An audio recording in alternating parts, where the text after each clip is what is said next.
Alabanzas a Cristo, ensalzad al Redentor, tributadle santos todos, grande gloria y loor. Cuando estemos en gloria, en presencia de nuestro Redentor, a una voz la historia diremos del gran vencedor. Buenas noches, ¿cómo están? Un poquito cansados, un poquito. Tome su mano derecha y ponga su mano derecha en el hombro izquierdo y la mano izquierda abajo. Reciba un abrazo de parte mía, porque está difícil abrazar a todos. Un abrazo. Hoy estamos con la tercera conferencia, cuando el Espíritu toma el control. Cuando el Espíritu toma el control, es fácil madurar. Y hoy vamos a estudiar Santiago capítulo 4 y vamos a ver hasta dónde avanzamos. Santiago capítulo 4. Este libro, el libro de Santiago, nos va a ayudar a madurar. Recuerde que es un libro que escribe un pastor de Jerusalén a un grupo de migrantes que salieron de Jerusalén y están asentados en las tierras de Judea y Samaria.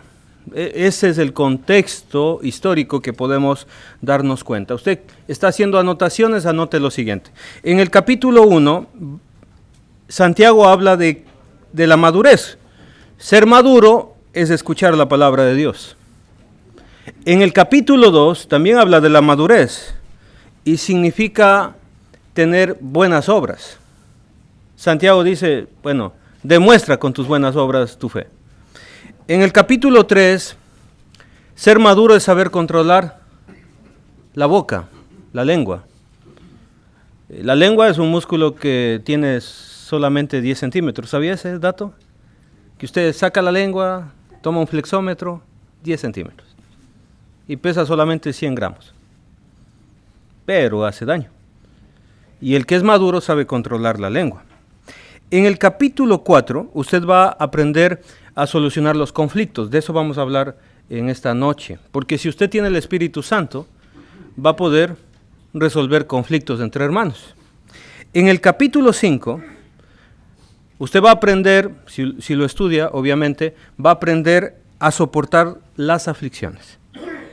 Porque había mucha aflicción en medio de estos hermanos. Voy a hacer una pregunta. ¿Por qué peleamos entre hermanos? Si descubrimos el por qué peleamos entre hermanos, vamos a poder combatir este tremendo problema en las iglesias de Cristo. Estamos rodeados de conflictos. Usted prende la televisión y ¿qué dice ahí? Que un país está atacando a otro país y que este país está en acuerdo con este otro país y que este país, si interviene otro país, va a atacar a ese otro país. Siempre estamos viendo conflictos. Y usted deberá conocer muchos casos de personas que están en conflictos, ¿no es cierto? Los que trabajan en la contabilidad, empresas en conflictos con otras empresas, ¿no es cierto? Hay problemas, hay muchos problemas. No vamos a poder evitar involucrarnos en conflictos. Algún momento usted tiene que enredarse en algún conflicto, es la verdad. Pero podemos aprender a reaccionar correctamente cuando estamos en medio de un conflicto. Así que, ¿está listo? Vamos a madurar ahora en enfrentando conflictos en la iglesia. La paz es lo opuesto a los conflictos y es el resultado de una vida llena del Espíritu Santo. Cuando usted tiene el Espíritu Santo plenamente en su vida, usted se siente tranquilo. Puede tener la peor enfermedad, su familia puede estar pasando el peor momento de su vida, Pero si usted tiene el Espíritu Santo, dice, mira, le doy gracias a Dios porque si me muero, voy a ir con el Señor. O sea, qué bonito, ¿verdad? Porque tiene el Espíritu Santo. Pero el que es conflictivo, no quiero morirme, dice. ¿No es cierto? Mire lo que dice Santiago capítulo 4, versículo 1. ¿De dónde vienen las guerras y los pleitos entre vosotros? ¿No es de vuestras pasiones las cuales combaten en vuestros miembros? La palabra guerras viene del griego polemos, que significa guerras o batallas. De esta palabra polemos viene la palabra polémica. Es decir, guerra, polémica. Y luego habla de pleitos. La palabra en griego es maché, como de machetazo, ¿no? Y la situación es que, hermanos queridos, hay muchas personas que en la iglesia de Judea y Samaria estaban en pleitos, y la palabra traducida literalmente es enfrentamientos graves. Había enfrentamientos graves entre los hermanos de la iglesia de Judea y Samaria, incluso de los propios predicadores. Por eso en el capítulo 3 dice, no se hagan muchos maestros. Y no significa que no necesita la iglesia maestros, necesita muchísimos, porque dice, la mies es mucha y hay pocos obreros. Pero la iglesia no necesita, Dios no quiere maestros que sean conflictivos, que todo el tiempo debatiendo, todo el tiempo oponiéndose, todo el tiempo en problemas, todo el tiempo... No, Dios no quiere ese tipo de predicadores. Dios quiere predicadores dulces, afables, tranquilos, amables. De eso hemos venido hablando, hermanos queridos. Amén. Hermanos, en las iglesias había muchas discusiones. En las iglesias se ofendían mucho. En las iglesias siempre estaban buscando los errores en los demás, y eso era un tremendo problema. Y cuando dice guerras y pleitos, ahí en el texto bíblico, no está hablando de pandillas o de guerras entre las naciones. Santiago está hablando de personas dentro de la iglesia. Y esto es muy contradictorio. Porque cuando vino el Señor Jesucristo, dijo lo siguiente, Juan capítulo 13, versículo 34. Un mandamiento nuevo os doy, que os améis. O sea, andar peleándose no tiene nada que ver con la doctrina del Señor Jesucristo. Como yo os he amado, que también os améis unos a otros. Verso 35. ¿Cómo les conocen a los discípulos de Cristo? Por ser buenos debatiendo, por ser buenos en conflictos, por ser buenos para las peleas. En esto conocerán todos que sois mis discípulos, si tuviereis amor los unos con los otros. Así se conocen los discípulos de Cristo. Vivir en conflictos, hermanos queridos, es contradictorio, porque Cristo no quiere que odiemos a los hermanos. Miren lo que le dijo Juan, el apóstol, en 1 de Juan 2:9. 1 de Juan, capítulo 2, versículo 9. El que dice que está en luz y aborrece a su hermano, ¿está todavía en qué? Yo no puedo estar odiando a mi hermano. Yo no puedo estar aborreciendo a mi hermano porque todavía estaría en tinieblas. Versículo 10. El que ama a su hermano permanece en la luz, y en él no hay tropiezo. Pero el que aborrece a su hermano está en tinieblas y anda en tinieblas y no sabe a dónde va. No sé cómo decirlo. Hay personas que no encuentran un lugar. No sabe a dónde va. Porque las tinieblas le han cegado los ojos. Esto es un problema bien grave en las iglesias de Cristo. Si usted entendió la palabra de Dios en esta noche y cree que es conflictivo, por el amor de Dios, en el nombre de nuestro Señor Jesucristo, por todas las misericordias de Dios, deje ya ese asunto. Deje de andar viendo los errores en los demás, deje de andar peleándose, deje de andar buscando problemas, porque ese no es el plan de Dios. No es el plan de Dios. ¿De dónde vienen las guerras? Dice el texto bíblico, por las pasiones. Y la palabra pasiones viene de edoné. ¿Y qué significa esa palabra, hermano? Sentir placer por pensar algo o hacer algo malo. Yo he visto esto en hermanos de la iglesia y con mucho dolor lo digo. Yo hablé con la hermana y le hice llorar. Como que eso es bueno y como que eso está bien. Y no va a volver. Y yo creo que después de esa exhortación que le di, no va a volver a la iglesia, dicen. ¿Creen que está bien eso? Eso no es exhortar. La palabra exhortar significa animar. Hay muchas personas que tienen este pecado, el hedonismo. Es el pensamiento de vivir para sentir placer y gozar todo el tiempo. Un hedonista solamente piensa en sí mismo.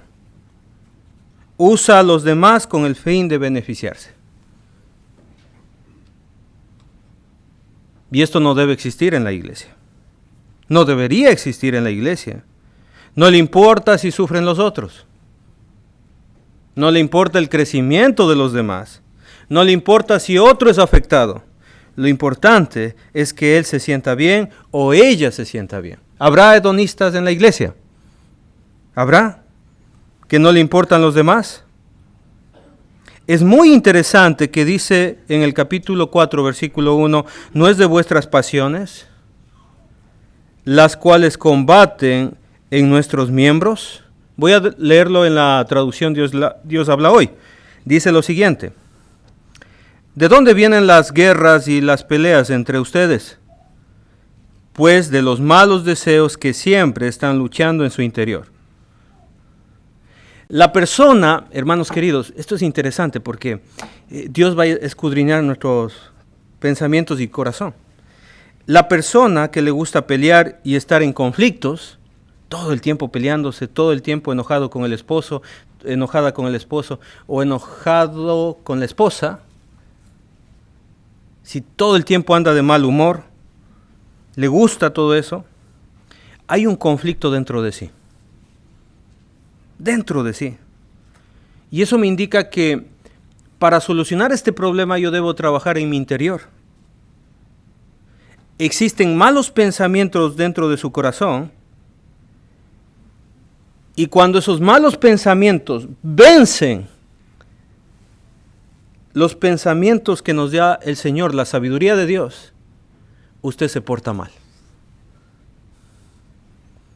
Usted puede portarse grosero, usted puede decir una mala palabra, usted puede tener una mala actitud y hace mucho daño eso. Es decir, los conflictivos siempre tienen en su mente ese conflicto. Por eso en el capítulo 4, versículo 2, empieza a hablarnos de algo muy interesante. Por favor, piense, cuando lea Santiago capítulo 4, versículo 2, piense en la frustración. Vamos a hablar ahora un poquito de la frustración, porque la frustración va a hacerme entender lo que está pasando en mi corazón. Amén. La frustración me va a hacer entender lo que está pasando en mi corazón, o el concepto de la frustración. Mire, el capítulo 4, versículo 2. Codiciáis y no tenéis, matáis y ardéis de envidia. y no podéis alcanzar. Combatís y lucháis, pero no tenéis lo que deseáis, porque no pedís. Yo cuando les miro a ustedes, me gozo porque todos parecen ser muy humildes, muy tranquilos. Todos me han sonreído, todos me han saludado con un abrazo fuerte, con una sonrisa. Y es bonito estar en medio de los hermanos. Cuán hermoso es habitar los hermanos juntos en armonía, dice el texto bíblico, y es cierto. Qué bonito es pasar entre hermanos. Pero hay algunos entre nosotros que es posible que se acabe esta reunión, se termine esta reunión, y en el carro hasta la casa vayan peleando con la esposa. ¿Es posible? O que lleguen a la casa y estén peleando por un calzoncillo en el baño.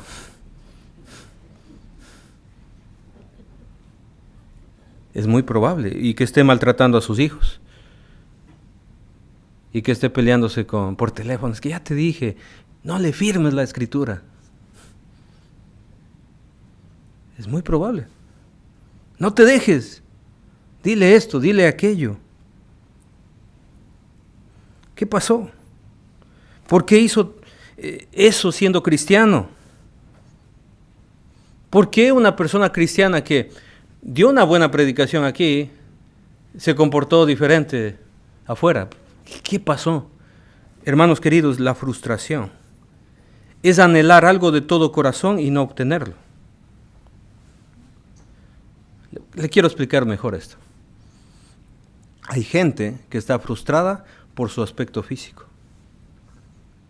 Y se mira en el espejo y dice, no, Dios, qué tacaño conmigo, ¿por qué no me dio una nariz más grande?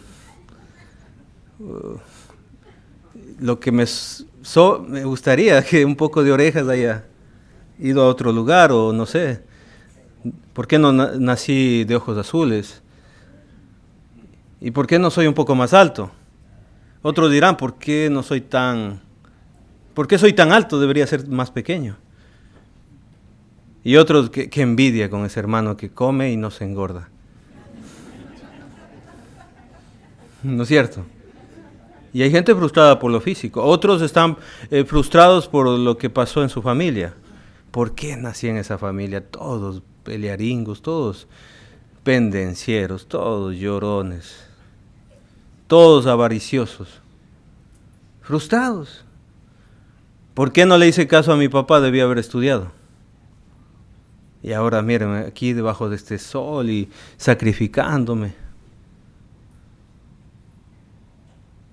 ¿Hay frustraciones en nuestro corazón? ¿Sí? Mucha gente está en este momento frustrada y no puede seguir adelante porque hay pasiones, ¿sí?, dentro de nosotros. Cuando no tenemos algo nos frustramos. Y hay gente tan egoísta que está frustrada por otra persona. No hizo lo que yo quería que haga. Y le tengo una buena. No dijo lo que yo quería que diga. Hay personas que están así y tienen problemas matrimoniales porque el esposo no dijo lo que ella quería que diga.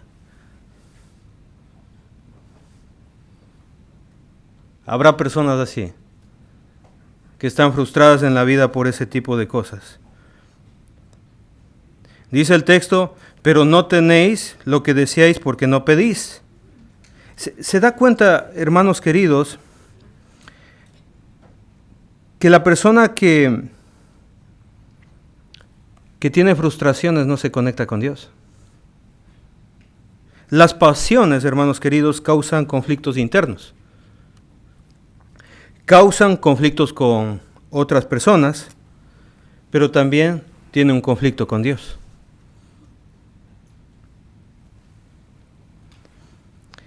Había 3 estados en los que se encontraban los hermanos. Algunos estaban alegres en la iglesia, Había otros que estaban angustiados, pero había otros que estaban enfermos. Eso lo vamos a ver a continuación. Enfermos, otros angustiados. Angustiados hoy en día se conoce como estrés, ansiedad y depresión. Alegres, pues, la persona que está feliz. Pero había también enfermos. Los enfermos, más adelante, tenían que llamar a los ancianos.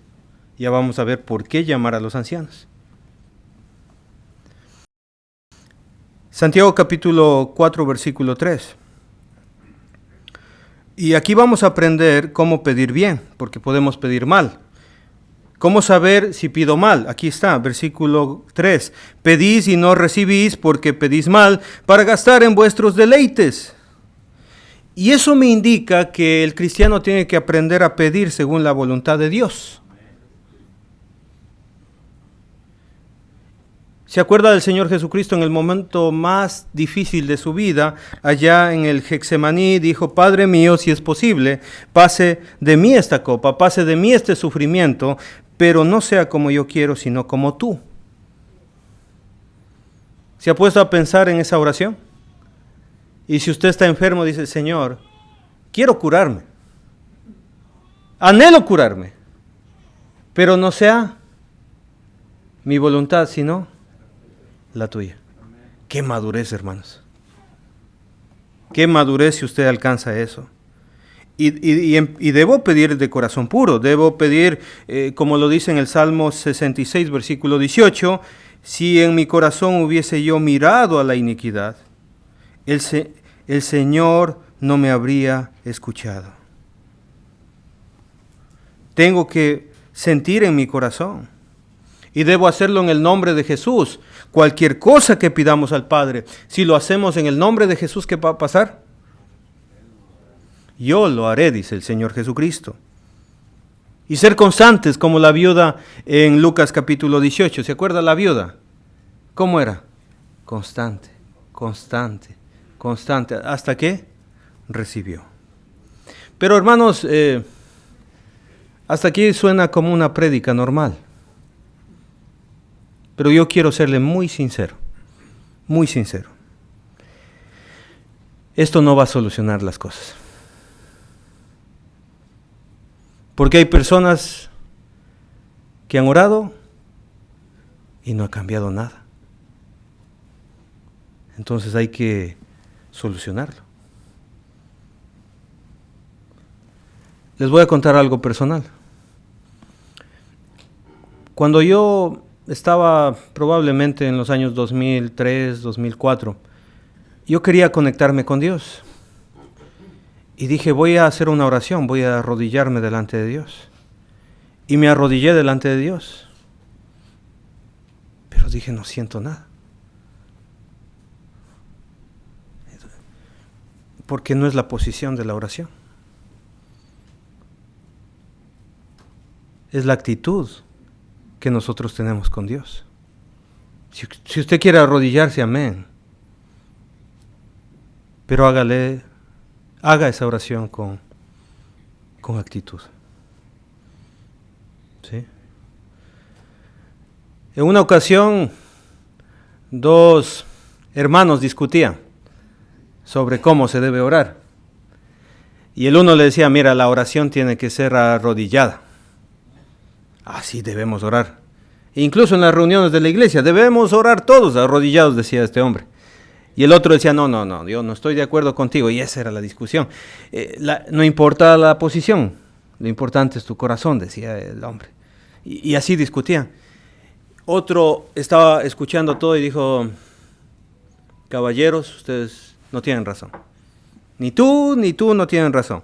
La oración correcta es cuando estás de cabeza. Y los otros, está loco este hombre. ¿Cómo que de cabeza? Sí, los pies arriba y tú abajo, de cabeza. Esa es la oración, la mejor que puedes hacer. ¿Nos puedes explicar? Le dijeron porque les dio curiosidad. ¿Cómo es que esa es la mejor oración? Estaba por el campo y me caía un pozo de agua. Y me quedé así colgado. Yo ahí hice la mejor oración. Fue mi mejor oración que hice.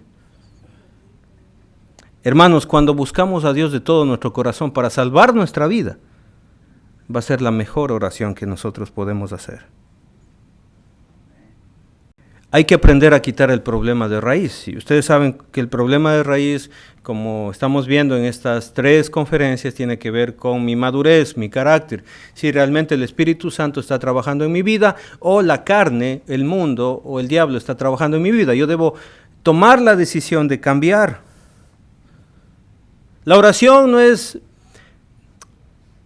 como un documento que dice, mira, oré, sigo bien con Dios. En Ecuador, a los ecuatorianos, los que seguimos el curso de conducción, nos dan una licencia de conducir. Esa licencia de conducir tiene 30 puntos. Si usted no se puso el cinturón, le quitan 2 puntos. Si usted fue a altas velocidades, le quitan 10 puntos. Y si usted, no sé, cometió otra imprudencia, incluso se le puede acabar los puntos. Hay gente que piensa que así es la oración. Es como, se me terminaron los puntos, vamos a orar. Y aquí está mi carnet con mis 30 puntos. No, así no funciona, hermanos, no tiene que ver con eso. Es difícil quitar el pecado, hermanos. Y les voy a contar una historia. En una ocasión, 2 niños fueron donde sus abuelos. Les voy a poner un nombre a cada uno. Uno se llamaba Luisiano y la muchachita se llamaba María Eduarda. Entonces estos 2 niños fueron donde los abuelos. Y los abuelos vivían en el campo. En el campo ellos tenían un rancho bien bonito, lleno de gallinas y de pavos y de patos. Y los abuelos amaban los patos. Y tenían un lago con un bote, un lugar muy bonito. Y ahí iban los niños a vacacionar, donde sus abuelos. Ustedes saben cómo son los niños. Yo tengo un niño de 8 años el que está siempre corriendo cuando estamos comiendo, el que está sudado, él es Santiago. Bueno, algo así como él. Y este niño consiguió un juguete, una resortera. ¿Cómo le llaman ustedes? Resortera. Y andaba practicando su puntería. ¿Sí han visto los niños cuando están con la resortera? Yo vi en algunos lugares que vendían aquí también. Y este niño le mira a lo lejos un pato. El pato más bonito. El favorito de la abuela y el abuelo, el semental. A todos presumía su pato el abuelo. Ahí va mi pato, míralo el pato. Feliz, qué chulada de pato. El pato más lindo. Y este niño le apunta a la cabeza. Y como es la vida, suelta. ¿Y qué creen? ¡Cuac! Mata al pato. De un solo tiro, como un francotirador. Y la hermana viendo todo. Luisiano, ¿qué hiciste? Y ellos tienen un plan. Vamos a enterrar ese pato. Y agarran y cavan un hoyo y meten el cadáver y lo tapan. Y todos callados y nerviosos, los 2 nerviosos. Entonces la abuela les dice, es momento de la cena, vamos a cenar. Y se van a la cena y de repente terminan de comer una cena muy rica. La abuela dice, María Eduarda, quiero que laves los platos. ¿Y sabe lo que dice María Eduarda? No se preocupe, abuelita, lo va a hacer Luisiana. Y Luciano dice, no, abuelita, acuérdate del pato. El muchacho fue a lavar los platos. Segundo día. Quiero que limpien todo esto. No te preocupes, abuelita. Luciano lo va a hacer. Pero mira, acuérdate del pato. El pato. Luciano otra vez iba. Y así lo hizo por toda la semana. Acuérdate del pato, acuérdate del pato. Y el niño dormido, el pato, el pato.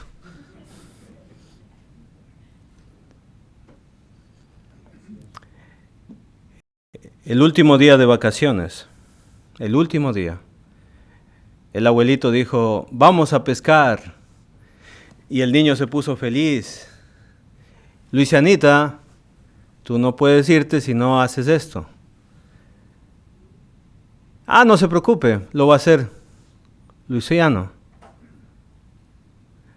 No me digas, acuérdate del pato. Abuelita, y se pone a llorar frente a la abuelita. Quiero confesarle, yo soy el asesino del pato, yo maté al pato, y llora con la abuelita. La abuelita dijo, yo lo sabía. ¿Qué crees que hemos estado comiendo toda esta semana?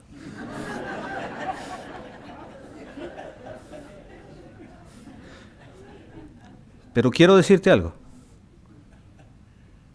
Yo quería saber hasta cuándo ibas a ser esclavo de tu hermana. ¿Por qué dejaste que tu hermana te esclavice? Le decía la abuelita. Yo creo que así están muchos cristianos. Esclavos del pecado. Hermanos, yo creo que, como les dije, hay que tomar una decisión. Hay que tomar una decisión tajante en nuestras vidas. Hay que tomar una tremenda decisión. Mire las expresiones de Santiago. Acompáñenme, Santiago capítulo 2, versículo 1. Santiago capítulo 2, versículo 1. Hermanos míos, ¿cómo les trata Santiago? Hermanos míos. Capítulo 2, versículo 5. Hermanos míos amados. Capítulo 2, versículo 14. Hermanos míos. Capítulo 3, versículo 1. Hermanos míos. Capítulo 3, versículo 10. Hermanos míos. Capítulo 3, versículo 12, hermanos míos. Pero cuando Santiago quiere corregir su vida, cuando Santiago quiere salvar la vida de los hermanos para ir al infierno, ¿sabe cómo les dice? Capítulo 4, versículo 4. ¿Cómo les dice? Oh almas adúlteras. No siempre, hermanos queridos, vamos a recibir mensajes de amor. Necesitamos también mensajes con la realidad impactante en nuestra vida. Oh almas adúlteras. En la versión Dios habla hoy dice, oh gente infiel. Y la Biblia siempre relaciona su relación con Dios, ¿con qué? Con el matrimonio. ¿Se da cuenta? Eso significa que usted y yo, cuando recibimos la gracia de Dios, el Evangelio poderoso con nuestro Señor Jesucristo, hicimos un pacto de compromiso con Dios. Y cuando usted y yo amamos el mundo, cuando usted y yo amamos las cosas de este mundo y el pecado, somos adúlteros delante de Dios. Es un adulterio espiritual. Cuando amamos al mundo somos infieles. El mundo entonces es una amante que compite con nuestra atención. Es un amante que le está llamando a usted la atención para que usted tenga problemas con su esposo, que es nuestro Señor Jesucristo. Dice Santiago 4:4, oh almas adúlteras, ¿no sabéis que la amistad del mundo es enemistad contra Dios? Cualquiera pues que se considera ser amigo del mundo, se constituye enemigo de Dios. Y si usted se da cuenta, no está hablando de amor al mundo. ¿De qué está hablando? Ahí lo dice, versículo 4. Por 2 ocasiones. No está hablando de amor al mundo. Porque eso era antes de convertirnos. Cuando ya nos convertimos, es diferente. ¿De qué dice el texto? Amistad con el mundo. ¿Se dio cuenta? ¿Por qué se producen los divorcios? Hay estadísticas que hablan acerca de los divorcios. Los divorcios son producidos, según los estudios, por 3 causas. ¿Sabe cuáles son? La comunicación, en primer lugar, las finanzas, en segundo lugar, y número 3, ya no somos compatibles. Esas son las 3 causas por qué se producen los divorcios. Y es interesante que esas mismas 3 tienen que ver con una buena amistad en este mundo. ¿Sí? Estos mismos aspectos tienen que ver con la amistad. Hay una buena comunicación entre amigos, hay buenas finanzas entre amigos. Cuando usted está con un amigo, dice, no, yo pago. No, yo pago. No hay problemas de dinero cuando estamos entre amigos. Ok, pagas, pero la próxima pago yo. Cuidado, la próxima pago yo. Y tenemos muchas cosas en común. Eso significa, hermanos queridos, que el adulterio empieza con la amistad con otra persona. ¿Estamos de acuerdo? El adulterio tiene que ver cuando usted consigue un amigo, consigue una amiga y tiene cosas en común que son comunicarse bien, compartir finanzas y tener cosas en común. Tenga cuidado, matrimonios. ¿Sí? Cuidado con una persona del sexo opuesto que tenga estas 3 cosas. Porque ese es el inicio de todo. De esa misma manera, hermanos queridos, pasa lo mismo con Dios. Una buena relación con Dios tiene que ver con una buena comunicación. ¿Estamos de acuerdo? Llevarse bien con Dios y no tener amor del dinero. Y usted se va a llevar muy bien con Dios. Hermanos, creo que muchos cristianos tienen que tomar una buena decisión en su vida y decir, ¿cuánto me importa Dios realmente? ¿Cuánto realmente me importa Dios? Y eso marcará mucho en su vida. Amén. Va a marcar mucho en nuestra vida. Porque a Dios no le gusta que andemos con el mundo. Se pone celoso. Santiago 4:5. ¿O pensáis que la Escritura dice en vano el Espíritu? Ahora estamos hablando del Espíritu, ¿se acuerda? El Espíritu que en Él ha hecho morar en nosotros, ¿cómo nos anhela? Celosamente. En tiempos de guerra, un joven tuvo que ir a la guerra y estaba comprometido con una niña bonita. Le dijo, ¿me amas? Con todo el alma, le dijo ella. ¿Y tú? De aquí a la luna. Y de regreso y otra vez arriba y otra vez abajo. Y no te amo hasta el sol porque me quemo. Se amaban muchísimo, se decían palabras hermosas. ¿Y sabe qué? Regresó a su pueblo después de algún tiempo y lo hizo en secreto sin avisar a nadie. Llegó al pueblo y miró a su prometida con otro chico en el auto. Y dijo, calmado, hay que hacer esto con sabiduría, dijo él. Empezó otra guerra dentro de él en su corazón y dijo, vamos a ser inteligentes y vamos a ver qué pasa. Entonces él siguió investigando y de repente se dio cuenta que ella en realidad sí lo traicionaba. Seguía saliendo con él y les vio dándose besos y dijo, no.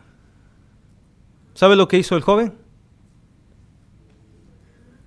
Se fue para no volver nunca más. Dios nos anhela celosamente, hermanos. Dios le ama a usted con todo su corazón. Murió por usted, murió en la cruz del Calvario por usted. Y si somos infieles, imagínese lo que Él puede hacer.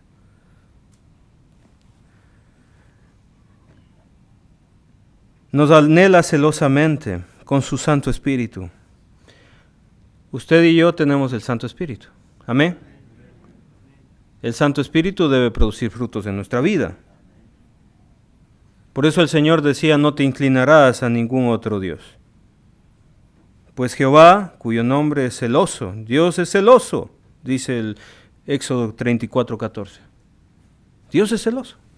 No quiere que usted ande con el mundo. Dios no quiere que usted esté obedeciendo a Satanás. Por eso en Corintios, en el capítulo 10, Primera de Corintios capítulo 10, versículo 21 y 22, les decía a ellos, ustedes no pueden beber la copa del Señor y al mismo tiempo la copa de los demonios. No podéis participar de la mesa del Señor y al mismo tiempo de la mesa de los demonios. Y en el capítulo 10, versículo 22 les dice, ¿o provocaremos a celos al Señor? ¿Somos más fuertes que Él?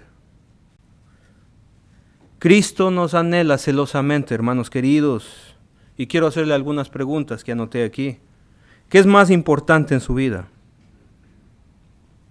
¿El mundo o Dios?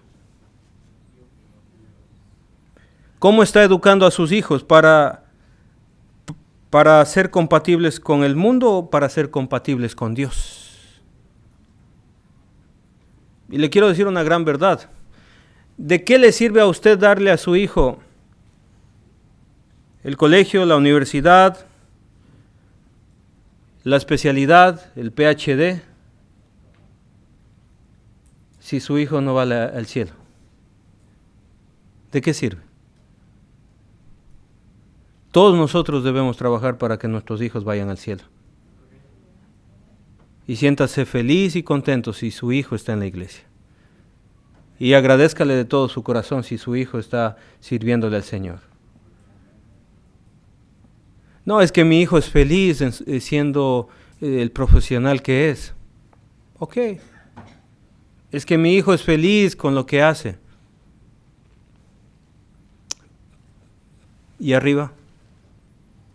¿Y en los cielos?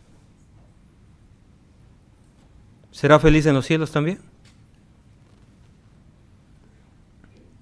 ¿Cuál es su prioridad en el trabajo? El trabajo, Dios. ¿Qué es más importante para usted, agradar al mundo o agradar a Dios? Y me gusta, hermanos queridos, lo que dice en el versículo 6.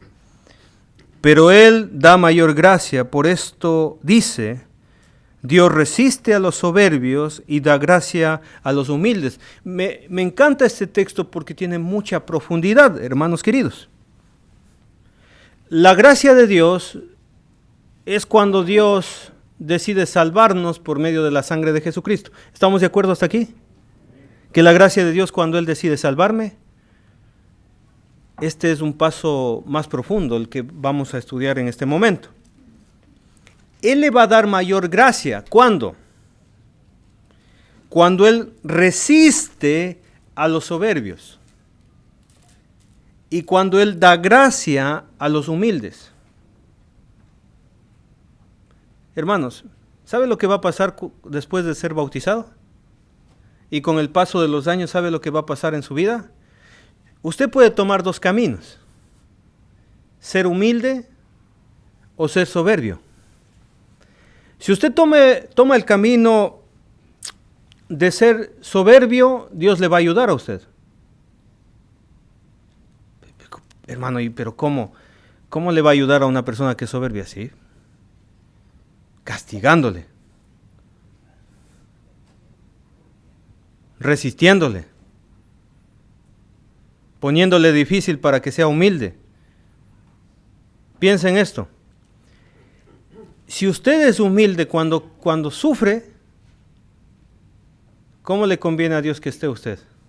No, ¿cómo le conviene a usted estar? Sufriendo. Porque cuando estamos sufriendo nos portamos bien. ¿Cómo le conviene estar a usted? Sufriendo. Porque ahí está humilde, calmado, no se pelea con nadie. Si Dios quiere, si Dios me permite, haré esto y aquello. Pero cuando está sano, peleándose, enojándose, bravo. Pero hay otro camino, el que debemos seguir usted y yo. ¿Cuál es ese camino? Ser humildes. Y si usted es humilde, mire, hermanito, le va a ir bien, súper bien. ¿Qué ha decidido dar Dios a los humildes? Gracia. Más bendiciones, más gracia, más amor de parte de Dios. Los dos reciben amor, el soberbio y el humilde. Los dos reciben algo de la gracia de Dios por la misericordia de Dios. Por eso en Corintios capítulo 11 dice que somos juzgados. Cuando somos juzgados somos castigados para no ser condenados con el mundo. En la misericordia Dios decidió a los corintios castigarlos para que no sean condenados con el mundo.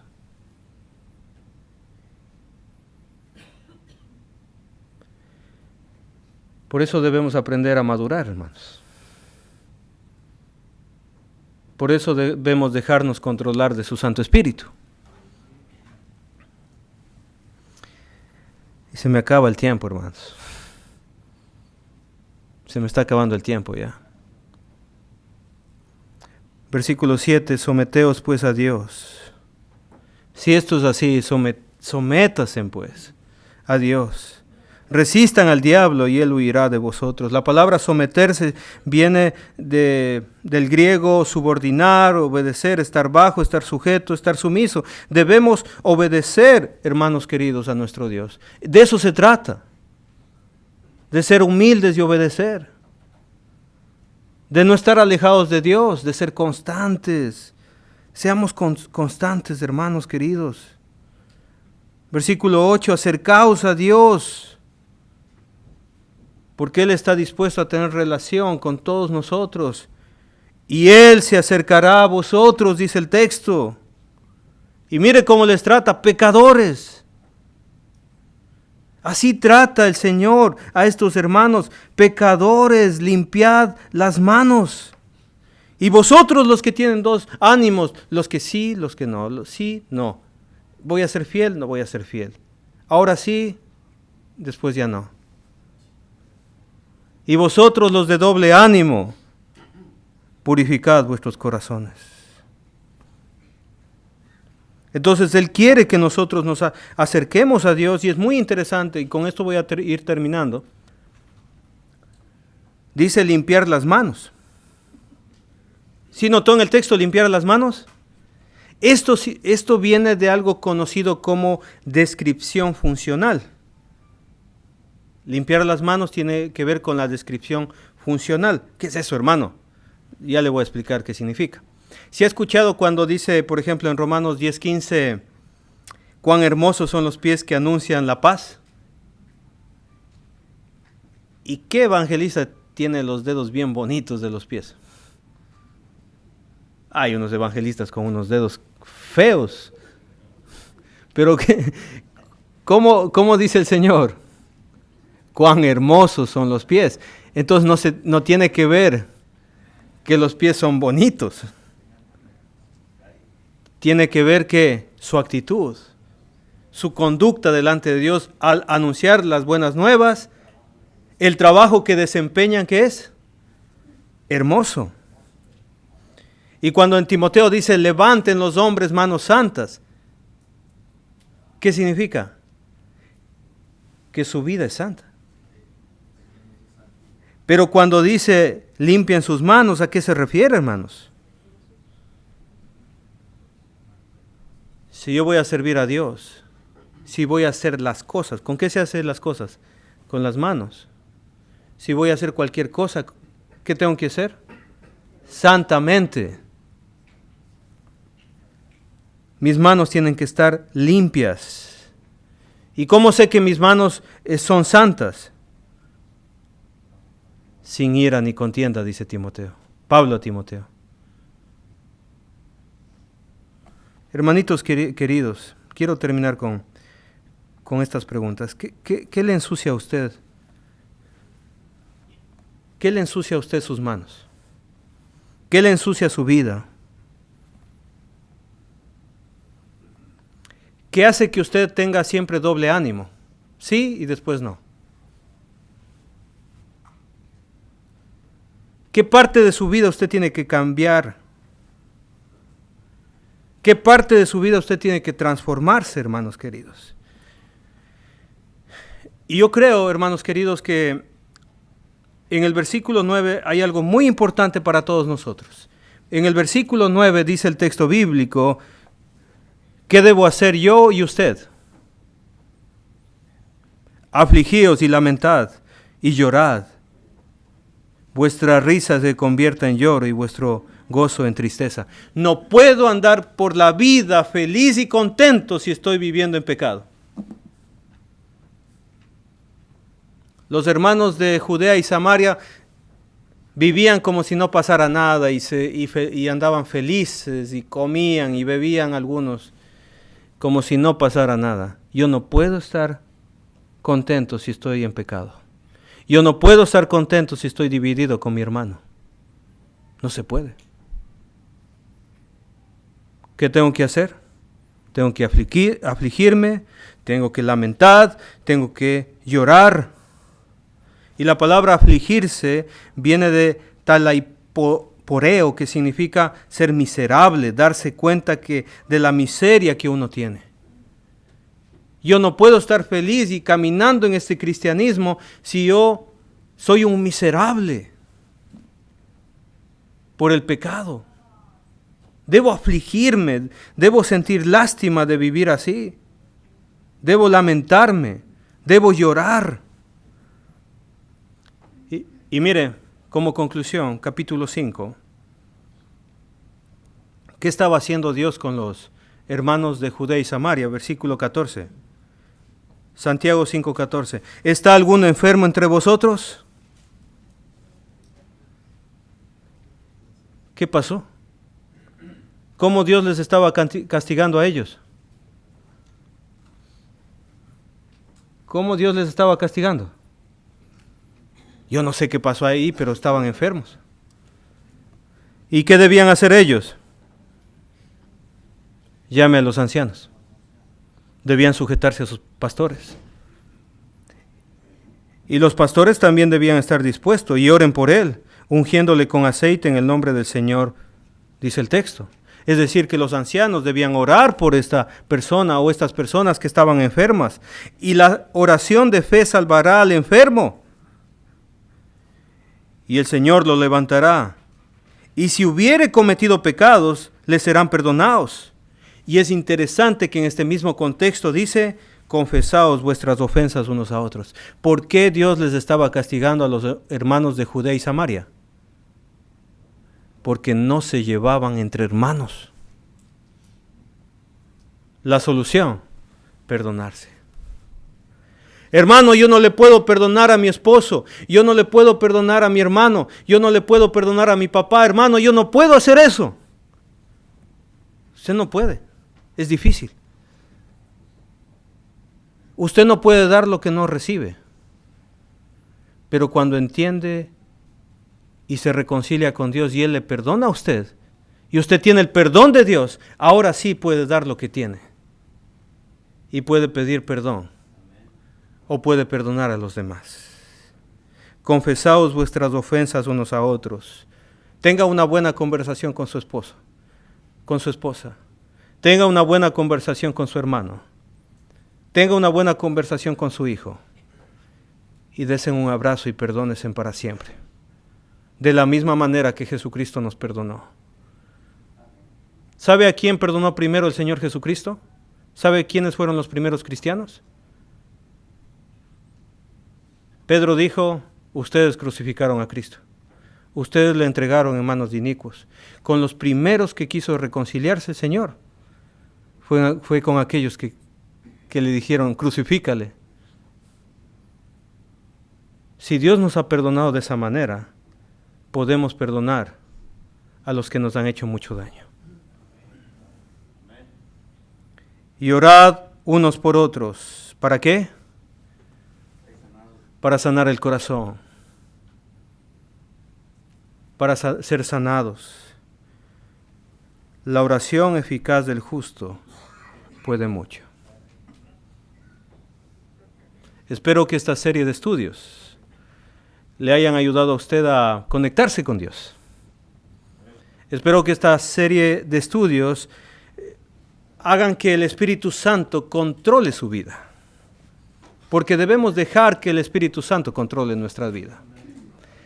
Un abrazo santo para todos ustedes. Saludos de la Iglesia de Cristo en Ibarra, Ecuador. Saludos de nuestros pastores, diáconos y evangelistas. Y si usted entra a YouTube, también puede encontrarme como Henry Llanes, Iglesia de Cristo. Puede buscarlo y ahí están más estudios como estos. Que el Señor les bendiga, que el Señor les guarde.